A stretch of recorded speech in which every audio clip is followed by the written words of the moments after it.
La idea ahora es conversar un poco sobre la apuesta actual que está haciendo la Comedia Nacional sobre Doña Ramona.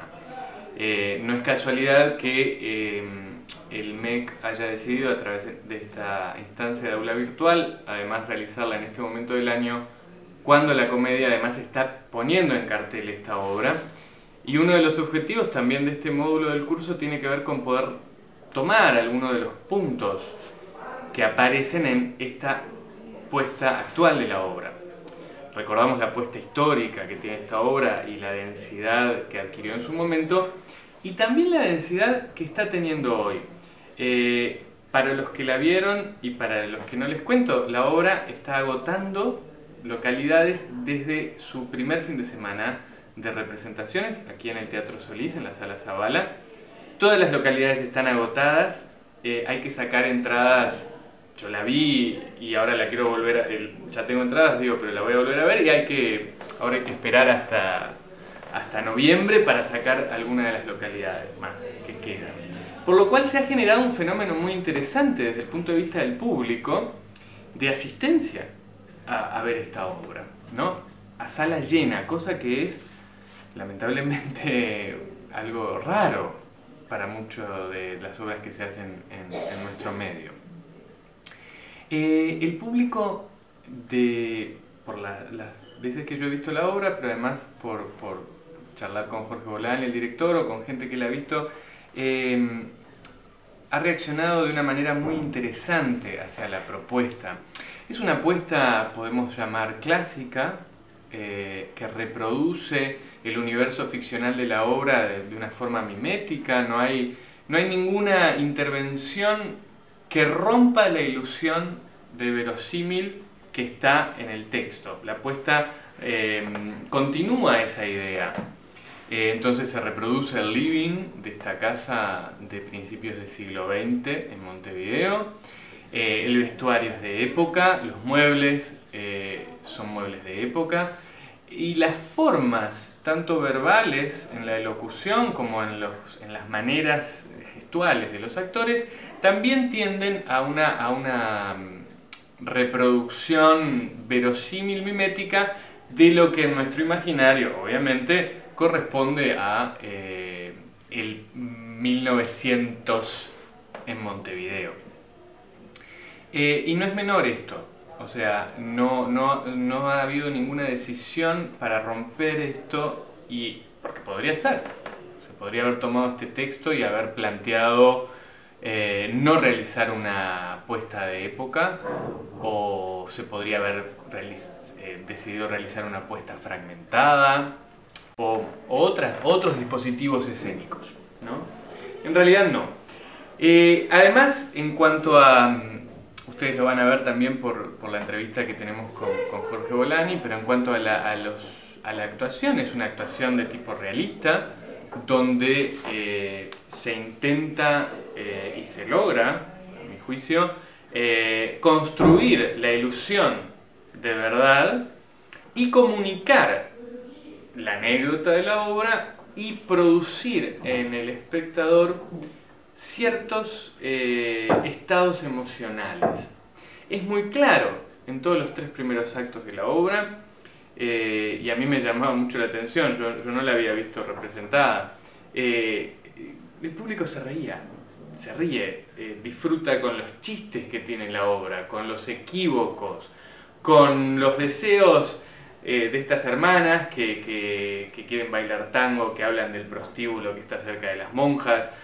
También hay una sensación de asentir a los fenómenos históricos, a los hechos históricos de nuestro país, cuando se habla de huelgas uno percibe que la platea está en relación con algo de lo que conoce, ya sea de forma más directa o no, pero que es parte de su identidad.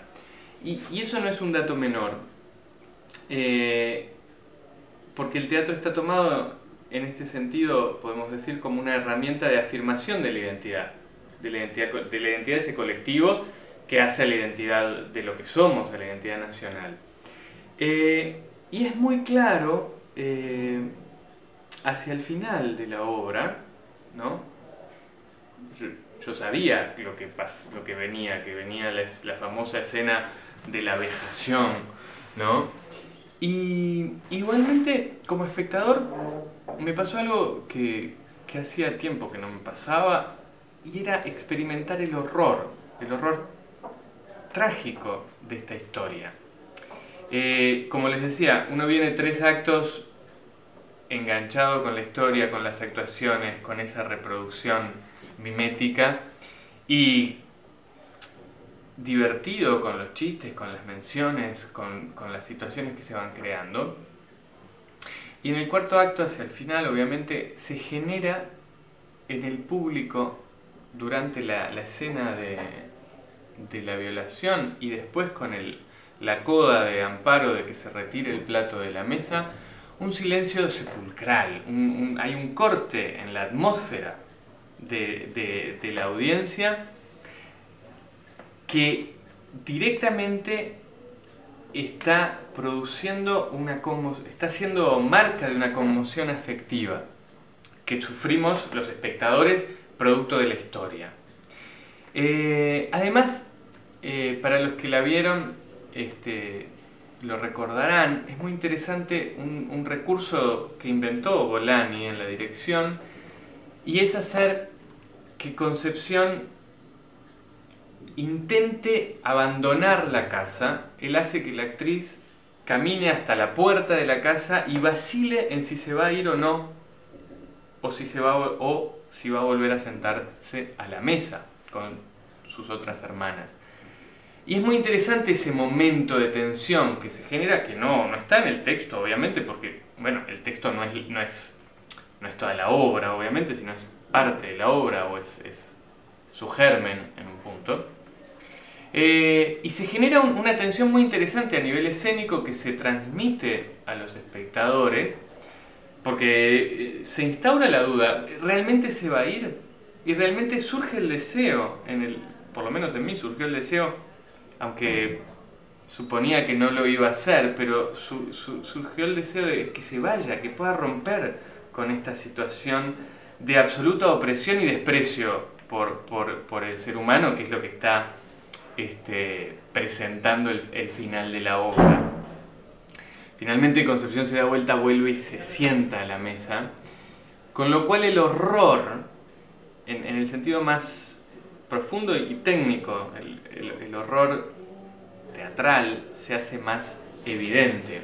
Cuando terminó la obra, había un silencio absoluto en la platea y la gente se retira conversando en voz baja. Demoran los aplausos en aparecer, hay un cambio evidentemente en la energía y en las emociones que se han vehiculizado a través de la puesta. Y me parece uno de los logros más interesantes de la puesta. Yo creo que es uno de los mejores espectáculos que tenemos este año en cartelera, además, por la solidez actoral, por todos los rubros, realmente están ajustados y hay una alta calidad. Y además por la efectividad en que se logra que uno se conmueva, pero a la vez que no deje de poder pensar sobre eso que lo conmovió. Me parece que es otro de los objetivos interesantes a tener en cuenta.